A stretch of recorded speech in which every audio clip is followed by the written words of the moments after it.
YouTube, it's Janet, and today I've got a bit of a different video for you. It's a haul, but it's an unboxing haul, or I should say an unpackaging haul. It's been my birthday recently and I've just come in from work today and I have all these lovely parcels to undo, and these are birthday presents that I bought with birthday money that was given to me. So I thought, I can't remember what's exactly inside them, so I thought I'll do an unboxing video so I can film as I open them. Here's the first one, quite a thick one. Ooh. So inside there are 3 graphic novels, and we firstly have Rat Queens Volume 1, Sass and Sorcery. I think Rat Queens has been out for quite a while, and I know a lot of people have read it, so I thought, as I'm really getting into graphic novels and really enjoying them, that I would give Rat Queens a go. And it says they're a pack of booze-guzzling, death-dealing battle maidens for hire, and they're in the business of killing all the gods' creatures for profit. It's Hannah the rockabilly elven mage, Violet the hipster dwarven fighter, Dee the atheist human cleric, and Betty the happy smidgen thief. This modern spin on an old school genre is a violent monster killing epic that is like Buffy meets Tank Girl in the Lord of the Rings world on crack. That sounds really good. So the artwork looks absolutely fabulous inside as well, so I'm really keen to get started on that one. And these I got second hand because I thought if I get some graphic novels second hand my money will go further, and it's actually in pretty good condition, so that's good.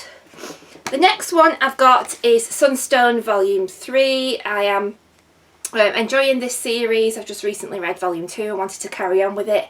And this is the story of a lesbian relationship that involves some BDSM, but it's done in a very sensitive way. It's not seedy, it's not in poor taste, it's actually shown as part of a loving relationship, and I think it goes quite a long way to reflect that everybody's different and we need to be more tolerant of each other and understanding that everybody's different, and, you know, live and let live. So really enjoying that one, so quite keen to read the next part of that, and that's by Stepan Sejic. So the next graphic novel I had in the parcel was Trees Volume 1, and I saw this online and I was just so intrigued by the front cover of it that I just had to buy it.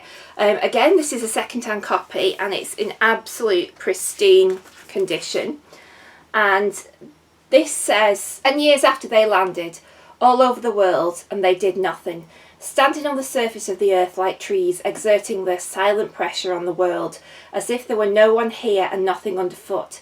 10 years since we learned that there is intelligent life in the universe, but that they did not recognise us as intelligent or alive.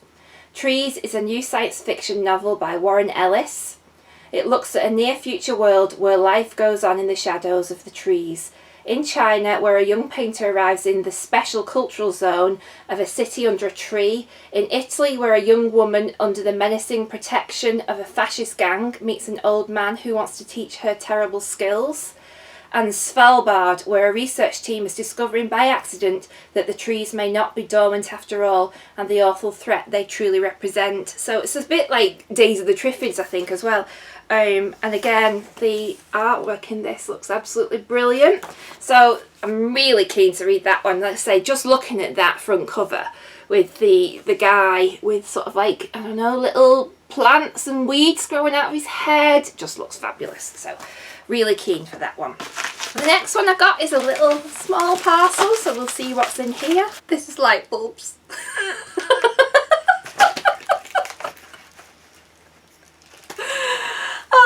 Ordered some light bulbs that needed replacing, so that was in that parcel. That's not as exciting as a book.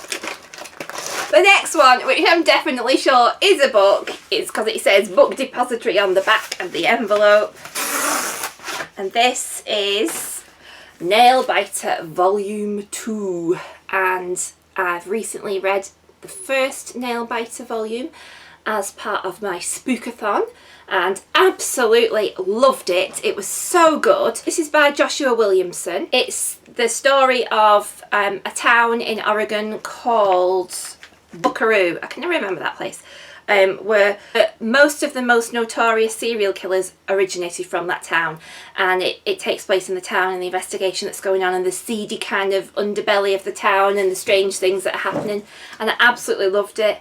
And again, just show you inside, the colour palette is dark and mysterious and moody, but I absolutely loved it, so I had to get volume 2 because I really need to see what's going on next. The next one is here, and I'm hoping this is a book and not something really exciting like light bulb, although without light bulbs I wouldn't be able to see to read. Oh, you know, they are kind of a bookish thing.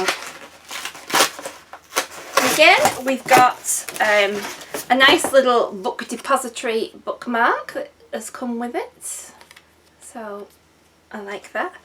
And then again, this is another graphic novel, and this is Witches Volume 1, and this again looks absolutely, it reminds me a little bit of the Blair Witch Project. This is by Scott Snyder, and again I was just drawn in by the typeface, the cover, the gloominess of it.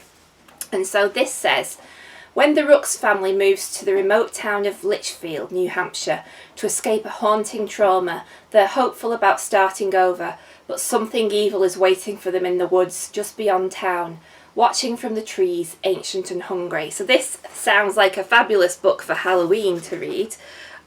Ooh, very colourful inside, lots of different colour palettes in there, but I just spotted a bit of there's something going on there, isn't there? So this looks absolutely fabulous. So again, really, really keen to read that one. Very excited.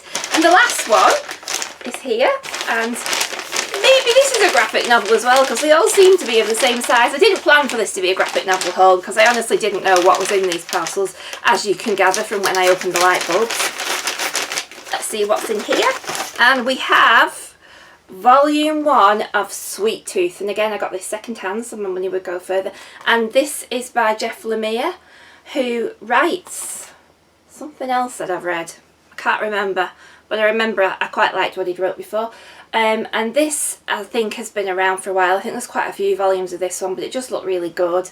And it just says on the back, a decade ago, the affliction raged like a forest fire, killing billions, and the only children born since are a new breed of human/animal hybrid.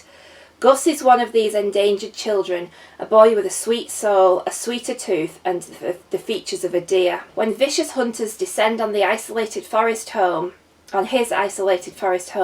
a mysterious and violent man called Jeopard rescues Gus. The hulking drifter promises to lead Gus to the preserve, a fabled safe haven for hybrid children. As the two cross this dangerous new American frontier, will Jeopard corrupt Sweet Tooth as the killer has nicknamed him? Or will it be Gus's heart that changes Jeopard? So this sort of is a bit dystopian. I think obviously that's a picture of Gus on the front. He looks quite sweet. And inside, sort of like quite warm colour palette. Different sort of feel to the paper on this one. It's more sort of a matte feel to it rather than a glossy feel. So that was what I got today in my book birthday haul. I did also get a TV guide as well, but I'm sure you're not really interested in that one. And so that was it for now. So let me know if you've read any of these, and I will see you all soon. Keep reading. Bye!